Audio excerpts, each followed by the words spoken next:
Hey, it's your girl, your favorite paralegal, aka Cassandra Lynn, and welcome to Legal Doc Talk 24/7. Whoo, I guess Plies had some time today.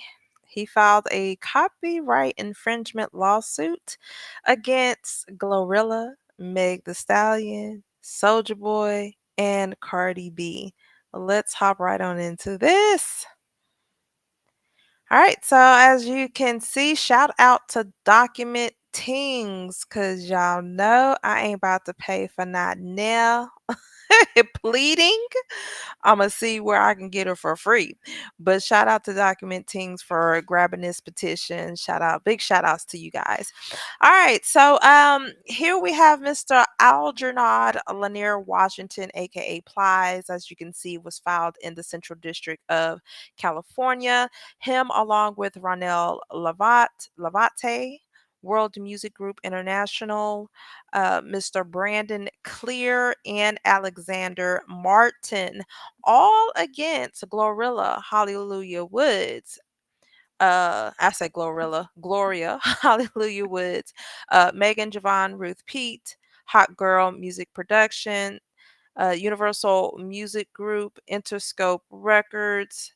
Um, let's see, Universal Music Group again, Collective Music Group, Bacalis, Marlenis Almanzar, aka Cardi B, DeAndre Cortez Way, aka Soldier Boy, Sod MG Inc., and Collie Park Music, as well as those 1 through 20 inclusive. So they are suing.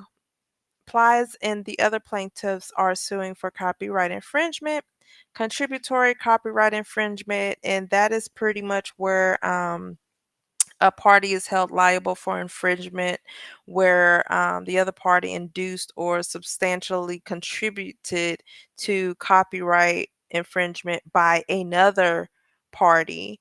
And so that's why, and I don't know the details because I haven't looked. I haven't reviewed this document, so this is the first time that I'm reading it as well. So I'm pretty sure it's probably a Glorilla Meg song, and I think Cardi B was on the remix of it. How Soulja Boy is on it, I don't know, but that's probably where the contributory copyright infringement is coming in at. And then also they are vicarious copyright infringement, and that is pretty much where it holds someone responsible for another person's copyright infringement if they had the ability to actually control the infringement and if they had financial interest. So that is where you are seeing them suing the music companies. So that's that. My phone would go off. Let me put this on silent and we're going to hop right into this. All right. So once again, shout out to Document Tings. All right. So we have the part. So we pretty much know who. Now I don't know a lot of these people like Brandon. Let's see. Let me see. So Ronell Lavate, Big Gates. He's American songwriter, composer, and producer. Brandon. Okay, I thought it said clear other in the other case style. But it says professionally known as Necronam. He's a producer, composer, and songwriter. Never heard of him. Alexander Martin, also a composer and songwriter. And those are known as the plaintiffs. And all right, so we got Glorilla, who does business in California. Meg, who does business in California. Hot Girls, it's actually a New Mexico limited liability company. That's very interesting. Didn't know that. All right. So I want to see how they are putting the record companies in there, but we'll figure it out once we get there. Soldier Boy, hot about that bed. Turn my swag on. And then Cardi B there. And those are all okay. Here we go. Factual allegations. So, plaintiffs are authors, composers, producers, and publishers of the sound recording and underlying musical composition entitled Me and My Goons, the copyrighted material. Huh, interesting. Plaintiff Plies is the owner of Slip and Slide Records Inc., and therefore the owner of the copyright in the copyrighted material. On or around December 15th, 2008, Plies' album The Realest, including Me and My Goons, was released through Slip and Slide Records and exclusively licensed to Atlanta Recording Corporation. The copyrighted material has since enjoyed significant recognition and commercial success. On or around June 15th, 2009, the sound recording and album artwork of The Realist was duly registered with the Copyright Office by claimant Slip and Slide Records, Inc., in care of Atlanta Atlantic Recording Corporation, evidenced by registration number, that number. On or around February 20th, 2013, the sound recording, performance, and production of The Realist was duly registered with the Copyright Office by claimant Slip and Slide Records, in care of Atlantic Recording Corporation, and then they provide that registration number. On or around June 10th, 2010, defendant Soulja Boy released the song titled Pretty Boy Swag. Mm. The infringement work number one, performed by Soulja Boy and distributed, publicly performed, and promoted by defendants Interscope, Collie Park Music, and Sod MG. And those is where the vicarious infringement comes in because they all gained some type of financial interest in him, performing this and promoting this. Man, so I think Glorilla and them put the icing on the cake, and Plies was like, you know what? Nah, let's do some work today. All right, so infringing work number one, which is Soldier Boy's song, incorporates substantial incorporates substantial elements. Okay, that's a double typo.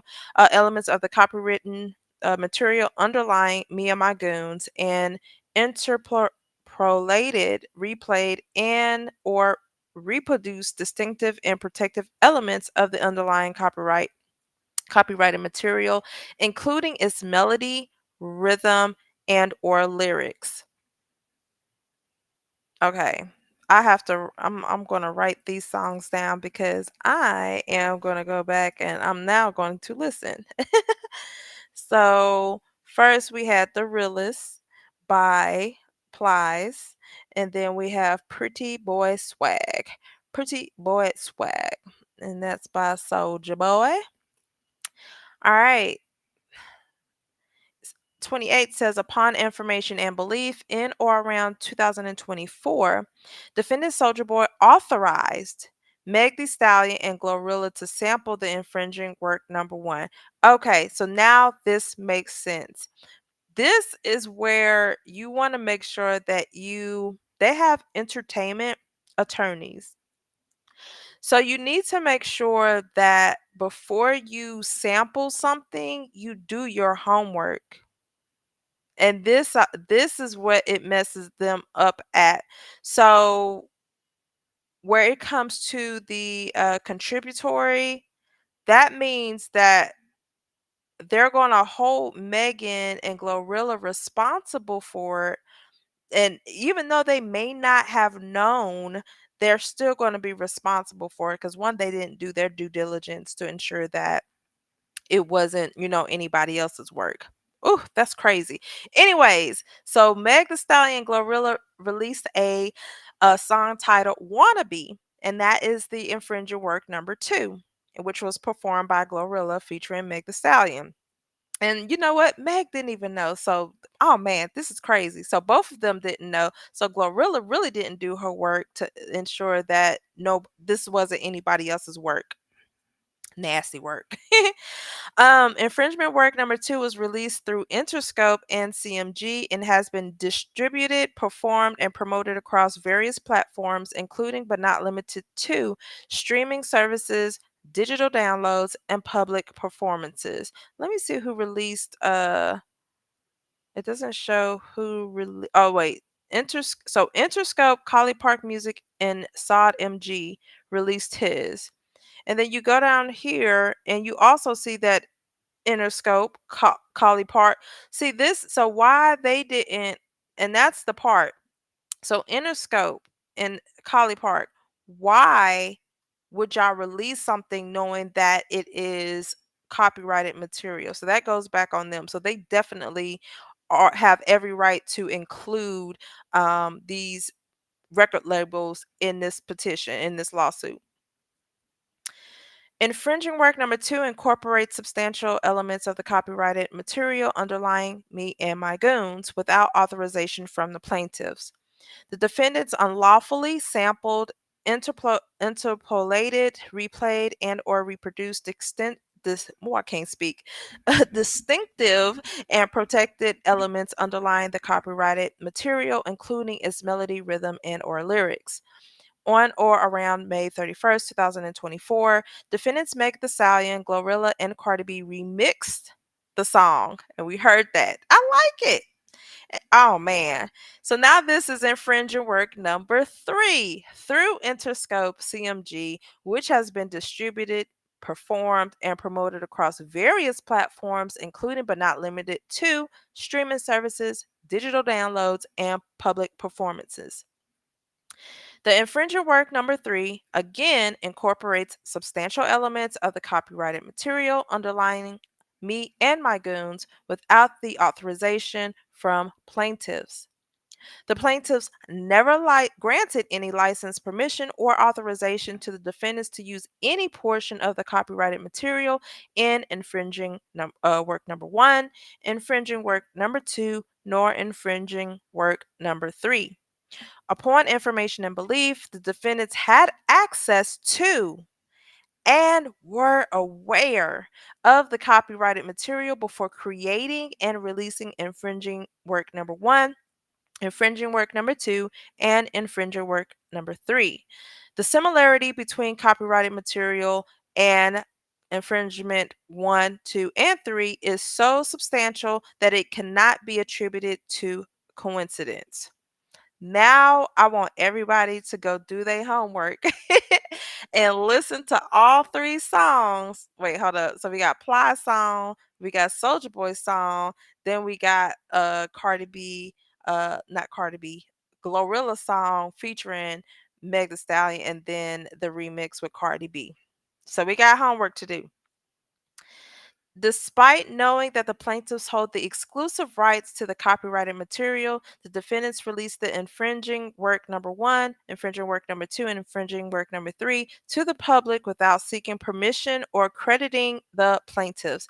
So, man, so it started with Soulja Boy and Glorilla didn't know. So Glorilla, asked Soulja Boy, he said it's okay. And then now you got Meg and Cardi in it. This is crazy. I blame Interscope and CMG because that they should have known. They should have known.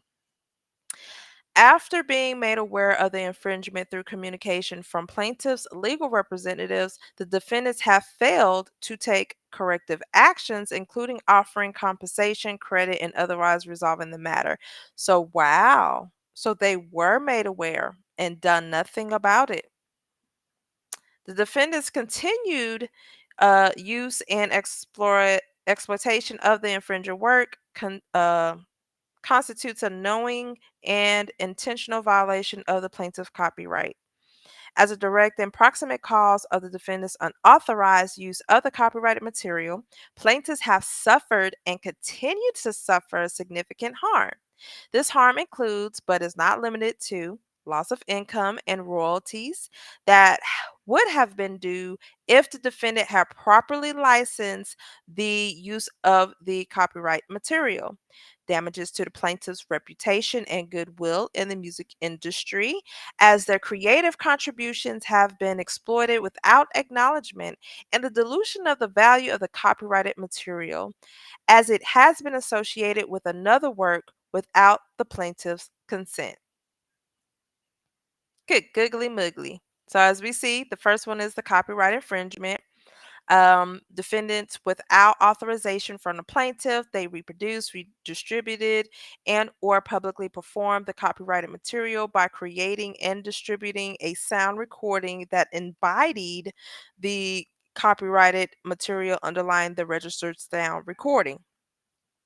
So because they did that, that violates that's a violation of plaintiff exclusive rights under 17 of the United States Code section 106. Defendants' action were willful, deliberate, and in conscious disregard of plaintiff's rights, as defendants knew or should have known that the copyrighted material was protected by copyright. As a result, defendants' infringement, the plaintiff has suffered damages, including but not limited to lost profits, loss of licensing fees, and harm to the market value of the composition.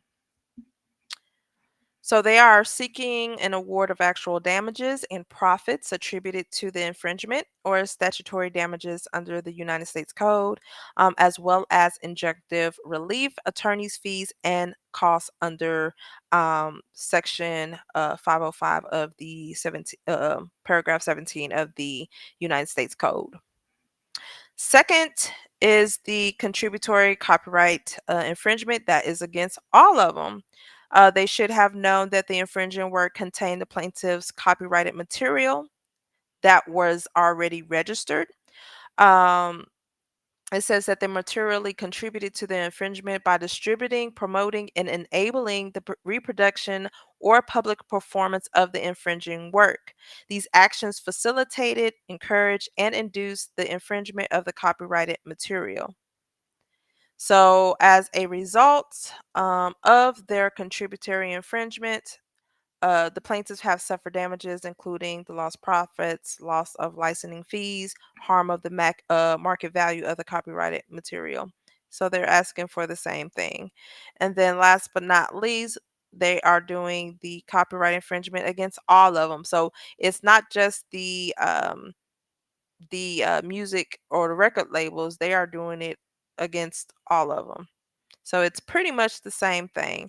It says defendants had the right and the ability to supervise or control the infringing activity related to the creation, distribution, and or public performance of the infringing work that embodied plaintiff's copyrighted material underlying the registered sound recording. Defendants directly benefited financially from the infringing activities by receiving revenue from the sale, distribution, or public performance of the infringing work. As a direct and proximate result of defendants' vicarious infringement, plaintiffs have suffered damages and, once again, the lost profits, loss of licensing fees, and harm to the value of the copyrighted material. So, once again, they are seeking an actual damages, profits attributed to the vicarious infringement or statutory damages under the United States Code, as well as injunctive relief, attorney's fees, and costs. So, ooh, so now this is crazy. So they used it without knowledge. They were informed that it was copyrighted material, and yet they still didn't do anything about it. So this lawsuit, I mean, like I said, I enjoy all of their music, but it does hurt the plaintiff in the end because they're losing out on money because they're the ones that put, and not that the artists, the producers, the composers, all of them put, time and effort, and yet they're not getting paid for it. So this lawsuit is only right.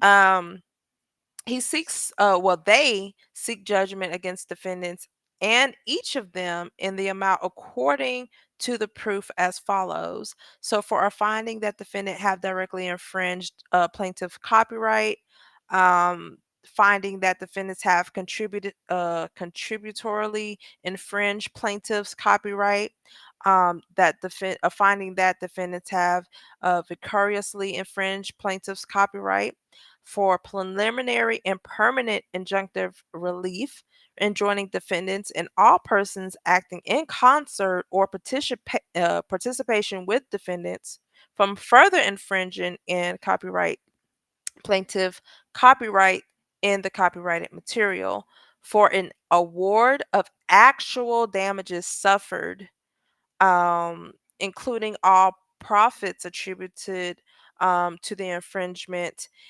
and it says in an amount to be proven by trial. So this is where we get. So this is saying, okay, court, we want for you to determine if the defendants infringe the plaintiff's copyrighted material. They want the court to say, okay, the defendants have contributorily infringed the copyright material and vicariously infringe the copyright material. If they do determine that, now they're saying, okay, we want preliminary and permanent injunctive relief, but in addition, we want actual damages. We want money. We want all the profits that have been received. There it's going to be a lot of things that they're going to have to look at, the sales, the revenue that was made, but they're saying we should get a piece of that pie. And the jury, I don't know if they're going to go, if they want to have a jury trial or not, but at trial they want an amount to be given for actual damages, as they should. As they should. They also want their attorney fees paid and any cost of the suit that has been incurred within prejudgment and post-judgment interest in the event that they do reach an actual damage amount, and any other or further relief that the court deems just and improper. So they're not going to, you can't really put a price on this, only because you don't know how much they made from this material. So they're going to look at Soulja Boy, and they're going to look at, the song with Glorilla, Megan, and Cardi B, and they're going to say, okay, this is how much they made, and they're going to come to some type of resolution. Hopefully they can mediate this before it goes to trial, and next thing you know, this will go away. But it is very important that these artists, and that's one thing that I have been seeing, and I'm not going to say seeing, that's probably the wrong word. I've been hearing, you hear a lot of these songs these days, they sample so many of the old school artists. And when I say, oh, I'm not calling Plies old school, but that was back in our day. We was jamming Plies and everything. But the newer people that are coming out, they are sampling music from back in the day. And my question that always comes in my head, oh, I hope they asked for permission. Did y'all ask for permission? I hope they did. That's the first thing that pops in my head. And it's crazy because I be in the car, and if I'm in the car with my kids, a song will come on, and they be like, oh yeah, da da da da. I say, hey, this is from this song. And I start, singing the lyrics or rapping the lyrics to the old school, song that I know. So it's just really crazy, but they have to really start taking into consideration that you waste a lot of legal fees when you are getting sued for something that you can very well do some research on. It probably wouldn't even take you 5 minutes to look up to see if a sound recording or something has been copyrighted, has been registered. That's all it is. So everybody is getting rightfully sued. That's my opinion on this. So I hope Plies and his team gets a pretty penny from this. Y'all tell me what y'all think about this in the comments below. Don't forget to like, share, and subscribe. Until then, be blessed, and I'm out. Bye.